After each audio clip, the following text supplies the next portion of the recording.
Vivi's log. It is the first day of a new year.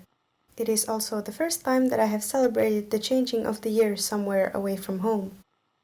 I have to say, the Duke held a very lovely party for all of us here at his palace, and also he invited everyone in town to come over for dinner and dancing.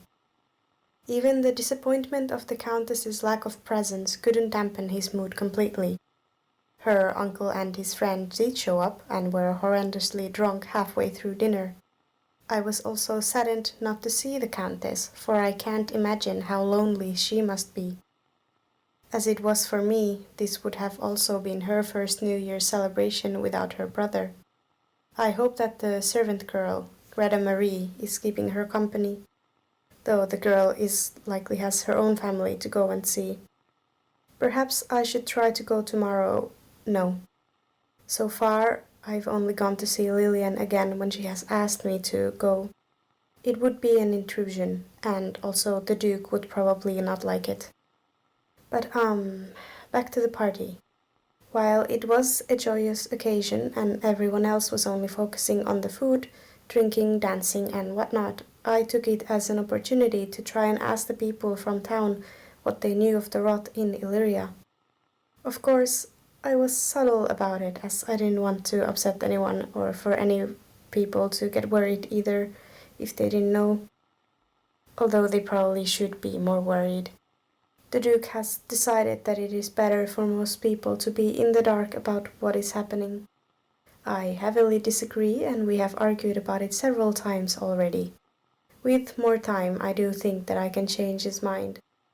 His parents instilled rigid rules into his head which now are difficult to undo, but not impossible. And I am making progress, at least in his trust of me. Whenever he is going anywhere, needs something, or simply wishes to have some company, he calls for me.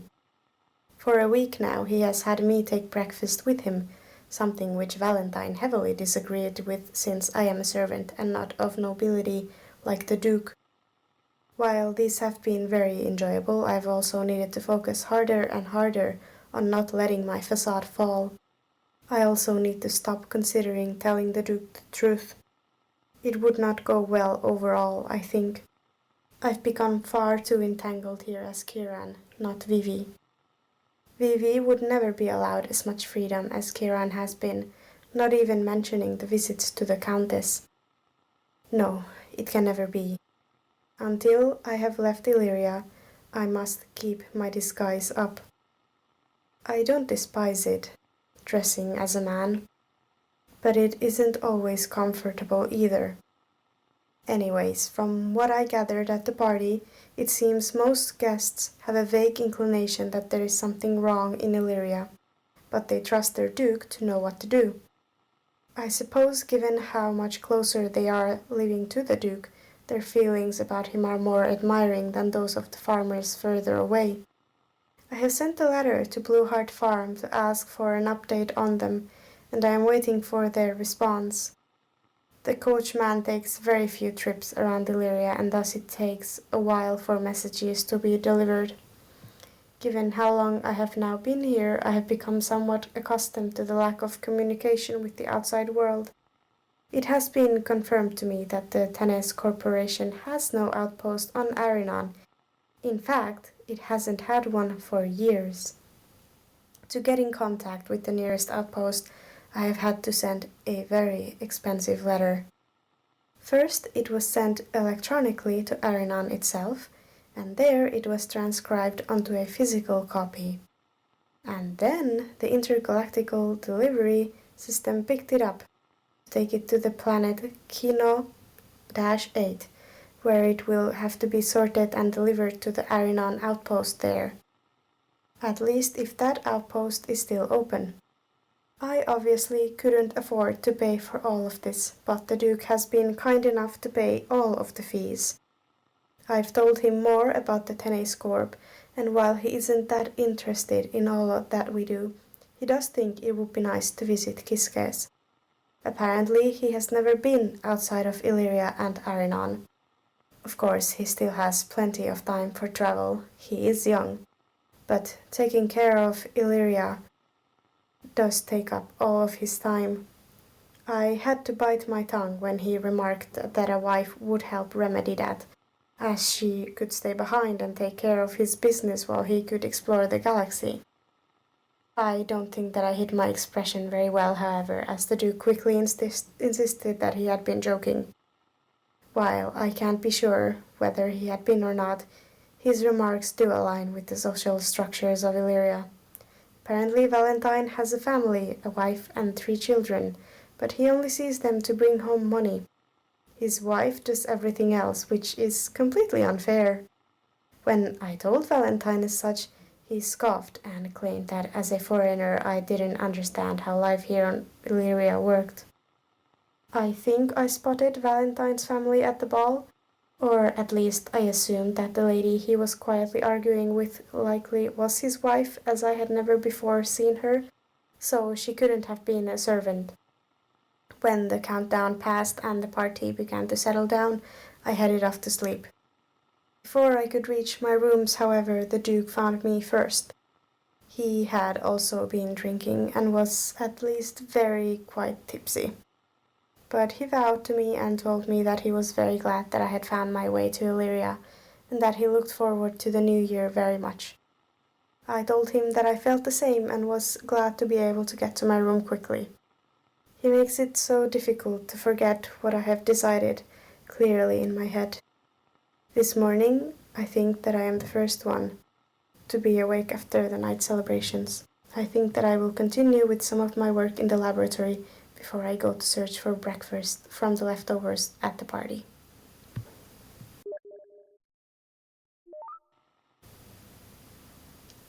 I had a very vivid dream last night. Vivi's log, 6th of 2378. Me and Seb were kids again, around 13 or 14 years old. It was the day of his test to become captain of the high school gymnastics troupe. In the morning, when I woke up, he wasn't in our room, so I got dressed and made my way to the dormitory gym of the academy. Of course, he was there, already sweating and twisting around the mat. I watched for a while. I didn't like interrupting him, or he would become distracted, and then when he had stopped and was only looking ahead with a distressed expression, I called him over to me. It had been that past year that he'd just about grown a bit taller than me, which I disliked. It seemed only one more way for us to become different in the eyes of everyone, and difference meant that one of us had to be better than the other. I always preferred it when we could be a team, when we could produce something together and be praised without competition amongst ourselves. This was becoming more and more difficult. I could even feel the comparisons our parents were forming. I was the smart one, the one now asked to go visit work in the laboratory with father. But Seb is immensely clever as well. He simply had more issues with focusing on one task at a time. But that is good too, is it not? He was always much faster at catching what other things needed to be attended to. But what our parents saw instead was how much more handsome and charming he was becoming. Of course, in comparison to me. And so when I went to the lab, he went to meetings with my mother. Meetings where he was adored, but afterwards he told me he hated them. He told me it was all stuffy and fake compliments and trying to get your way without actually telling anyone what you wanted. Funnily enough, that is slightly like what I have been doing here whenever I've gone to meet the Countess. I really wish to see what she is keeping in the greenhouse that is so valuable, as she has told me. But so far, I've had no luck at all. I suppose that I'll keep trying. So, our mother drove us to Seb's test. The Academy's gymnastics troupe was well renowned, and 5 others apart from Seb would be trying out for the position of captain. My mother and I sat together as we watched the different kids, each one better than the last. When it came to Seb's turn, I saw him look for us in the crowd, though he never managed to find us. And then it was all over in a blur. We had to wait for 3 days until Seb was finally told that he had indeed been chosen. I don't think I ever saw him as relieved as he was that day. If anything, I thought he'd be happier. When we went to sleep, I asked him if he actually wanted to be captain. Seb didn't answer at first, and for a while I thought that perhaps he had fallen asleep. I always struggled far more to nod off. But then he confessed to me why he wanted the position of captain so much. His grades were barely staying where they were at the above average rate, but he knew that they would start slipping down soon. Captaining the gymnastics troupe would make up for this, and he would still be able to enter the tennis corporation training for years in the future. I, of course, tried to comfort him and tell him that I would aid him in keeping his grades, but he insisted that this be the best way. And also that the truest reason that he wanted to join the tennis corporation was for me, because I was destined for it and he wanted us to stay together. All that he predicted came to be. Seb always had this strange gift for foresight. His grades indeed dipped from where they'd been, though I hadn't myself fully realized why. After the first year at our high school, the academy, we began to take mostly different lessons according to our best skills, meaning we no longer studied together. While I continued to thrive, Seb did his best. Also, Seb garnered a wide amount of friends, while I preferred to remain more solitary. He was always my most important friend, so I didn't feel alone. I haven't thought about our teen days in a long time. It is strange that such a vivid dream came to me. I cannot say that I am happy about it. Every time I think that I've been able to dull some of the pain, it comes back. It hurts even worse, not knowing where Seb is, or I suppose his body. Deteriorated, I suppose? How will I even face my parents? At least it doesn't look like I'll have to do that for a while. I've still not received a response from the outpost. What I have received is something from Blue Heart Farm. Celia penned a lovely letter to me, letting me know that she and her family have been getting on well. She also thanked me for the memory book I sent for her to learn more about the tennis corporation. I managed to download it through the basic data kit saved on the portable that I've managed to restore. Mostly. Its important facilities are fine. It's been very helpful for my research here, although a lot of the plants and viruses that I've identified are not catalogued in our database. Thus, I've had to write in some of my own new entries. If I can get enough samples and do enough testing, I should be able to present a very interesting portfolio when I get back to Kiskes. If I do, I will. I must. As for the rot, I have my own hypothesis. Clearly, it is infecting most of, if not all of the moon. It is some sort of vine, I think. It likely can be countered with whatever it is that the Countess keeps hidden in her greenhouse. The Duke also knows that this is something helpful, however all that he receives is a monthly shipment of oils from Keaton Estate, which have so far kept his palace and the town around it safe from the rot. But I need more information. I plan to suggest another field trip to the Duke, even though I know he won't like it. He enjoys staying in his home immensely, especially if he can use his time for leisure. Indeed, he has pulled me from my research more times than I would have liked, for silly reasons. At least the food is always good. I've written back to Celia, though given how slow the postal services here are, I will be in for a long wait before I hear back from her. I am grateful to be where I am, however. I cannot imagine how much more difficult it would be if I had to be stuck on a farm like Celia. Though I do miss the freedom of the heart more each day. I liked knowing that we were always planning to go somewhere new, that we wouldn't stay too long, and that always home was awaiting, but not stifling. More than anything, of course, I miss everyone on the heart. Seb, most of all, but everyone else too. It is so unfair. The Duke does help to distract me from when I get too melancholy, at least. Last night I had to stay up very late with him for another one of his whining sessions about Lillian. Each time we discuss her, I become more certain that the two are ill-suited for each other. Obviously, two self-centered people would never be able to actually stand each other, as both would be trying to hog attention. But more than that, neither of them actually know anything about the other. To the Duke, Lillian is a rich, beautiful and sad woman whom he can rescue with his whimsical and romantic nature. Lillian is only those things on the surface, however.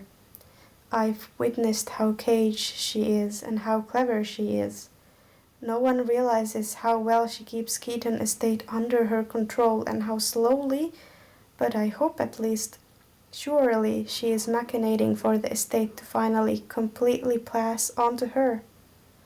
I would not call her evil, simply somewhat devious, and perhaps a tad manipulative. At least I let her think that she is manipulating Kieran into visiting. It is something like playing at theater whenever I see her. But she is also wrong about the Duke. She believes him to be a rakish bachelor who only wants her for her money and house. Well, he does want her house, though I don't know if he has a need for her money. He is very wealthy already, how much more could he need? And while he is a bachelor, I would not call him rakish. Dramatic and grossly flirtatious or romantic? Certainly. But as far as I can tell, he is only devoted to his one true love. If anything, it would be good for his eyes and heart to stray somewhat. Perhaps he would realize that there are other options. Well, not at the palace, maybe in town. More than anything, I believe that the Duke is restless and trying to be better. I do not claim for it to be my influence, but I do think that he has been changing since I have arrived here at the palace. Perhaps it is simply that I am more obviously proving to him that there is something very wrong in Illyria, and that it is his responsibility to stand up and do something about it. I am starting to have faith in him. He can help. He can save his moon, and I am doing my best as well. Now or I really, only need to convince Countess Lillian to help as well. Whatever she is keeping hidden is the key to all of this, I am certain of it. And to get there, first I need to get her. I do think that each time we meet, more of her walls come down. Of course, she still enjoys the romantic, dramatic declarations I provide, the flattery and all of that. Especially if I do this whenever other members of her household are around. Indeed, if I am not careful, her uncle and his friend might finally do something about me constantly meddling in their plans for Lillian's future. But despite her vanity, I can tell that there is much true humanity in Lillian as well. I can only hope that she trusts me before it is too late for all of us here. I didn't even realize today would have been the day that the heart was meant to arrive for our expedition to start. How could I have forgotten?